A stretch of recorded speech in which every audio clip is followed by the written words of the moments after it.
Hi, y'all. Okay, we're going to talk about the Constitutional Convention today.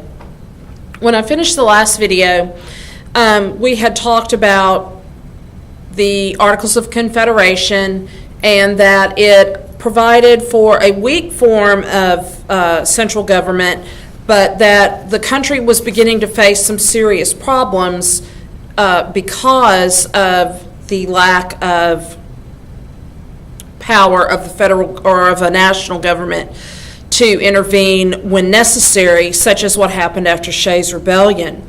The next major issue that's going to lead the leaders of the country to decide that they need to discuss what's going on is going to be trade issues. Because each of the 13 states are independent states, they can set up their own trade laws and their own taxing policies. So, for example, we had states taxing goods coming from each other. Virginia was trying to tax Maryland over the use of the Potomac River. Each had their own money system. So if you traveled, let's say, from South Carolina to Pennsylvania, you might have to change your money out in North Carolina, Maryland, Virginia, and then Pennsylvania. So trading policies were a big part of the draw for there to be some sort of national convention. And we had some early meetings. There was one at Mount Vernon, George Washington held just between Maryland and Virginia. And by sitting down and talking about what would benefit both states, they were able to make some changes that were beneficial. And so they began thinking, well, if we could get all the states together, maybe we can do the same thing with the articles. And so they have one short meeting at Annapolis, Maryland, but only 5 of the states showed up. And they know that if anything's going to be lasting, they really need to all meet together. So they call for a convention in Philadelphia with the purpose of revising the Articles of Confederation. And that's what the state legislatures who sent delegates charged their delegates to do, was to revise the Articles of Confederation. All the states show up except for Rhode Island. Rhode Island is suspicious from the beginning that this is a power play by the national government to get more power. They're going to be right. The delegates to the convention, your book calls them demigods. They were the leaders' names that you are familiar with: George Washington, Ben Franklin, James Madison, Alexander Hamilton, John Dickinson. Names that we heard of through the Revolutionary period and names that we will continue to hear about into the beginning of the federal period. But these are not your average American citizen. These are all wealthy landowners, several slave owners, all well-educated, definitely not representative of the American population. George Washington is chosen as chairman or president of the convention, and James Madison, even though he wasn't the official secretary for the convention, does keep a diary, a detailed diary, of everything that was discussed at the convention, and as a result gets nicknamed the Father of the Constitution. He is going to be one delegate who's going to be very adamant about strengthening the power of the new government that they're going to end up creating. Which brings me to a point. They were charged with revising the Articles. One of the first things that happens once they all meet in Philadelphia, first of all, they agree to hold the meeting in private, in secrecy, because they need to be able to freely discuss their opinions on items without it getting leaked to the newspaper, without it getting leaked to their legislatures back home. So the meeting is held in secret. Virginia's governor, Edmund Randolph, starts out and introduces the Virginia Plan. And the Virginia Plan basically starts over. It calls for a three-branched national government, and gets rid of the Articles of Confederation. So the first thing they had to decide to do was, we're going to scrap the Articles and start over.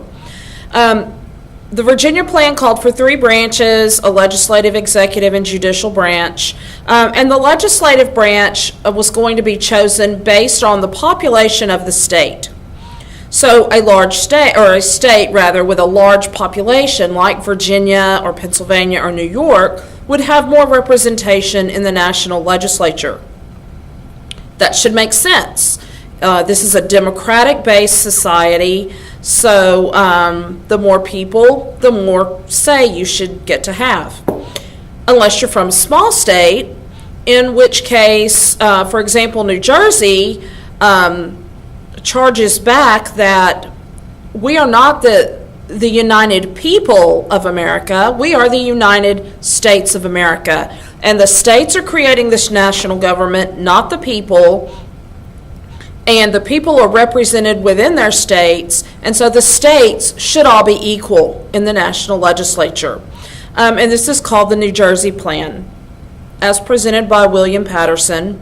And I think it makes sense, too. He's right. It is the United States. The states are the ones creating this. And so there was an enormous amount of bickering and arguing that went on behind the scenes in terms of different delegates trying to get other delegates to support their viewpoint. Finally, we come up with, or Roger Sherman of Connecticut comes up with, the Great Compromise, sometimes called the Connecticut Compromise. And this reflects what we actually currently have in our Congress.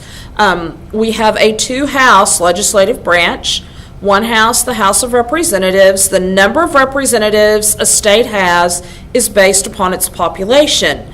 So a state such as Texas, with a large population, has about, I can't remember if it's 34 or 36 representatives. Wyoming, for the entire state, only has one. The states are promised at least one representative in the House.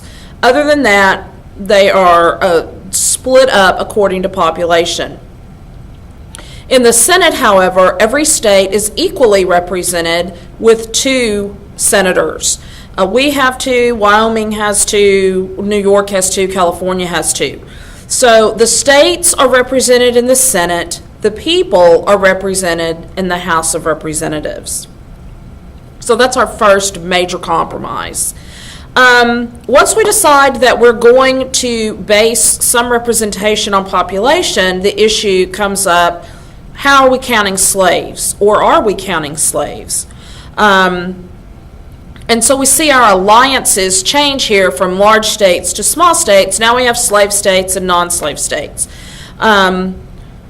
States that have slavery still, in the South predominantly, want slaves to count in terms of population because they're going to get more representation if they do. Northern states that no longer have slavery are going to say, wait a minute, these are not, the slaves should not count as population for you because they're not treated as people, they're property. We're not getting representatives based on the amount of property we own. So the compromises worked out that 3 out of 5 slaves will count for representation and taxation purposes because they're taxing based on the value of property. They also agreed that there would be no limit on the importation of slaves until 1808, at which point we do outlaw the importation of slaves, but not the trading of slaves within the country. Amongst the 3 branches created in the Virginia plan, we have an executive branch. What are we going to do? We don't want a king. A group was considered, an individual person was considered, and then how is this person going to be chosen was another issue. And what we finally come up with is what we call our president. This person serves a term of 4 years. He is chosen by this group called the Electoral College that was made up by the Founding Fathers at the Constitutional Convention. And this group was supposed to be made up of the best and brightest people from each state who would meet together to choose who they wanted to be president. Now, part of their decision-making in deciding how he was going to be chosen and everything about the president revolved around the fact that everybody knew George Washington was going to be the first president. So a lot of the things they decided to give him the power to do, to make appointments, make treaties. He does have a veto power over congressional laws passed, and the way he's chosen all went back to the fact that they had George Washington in mind when they created the office of president.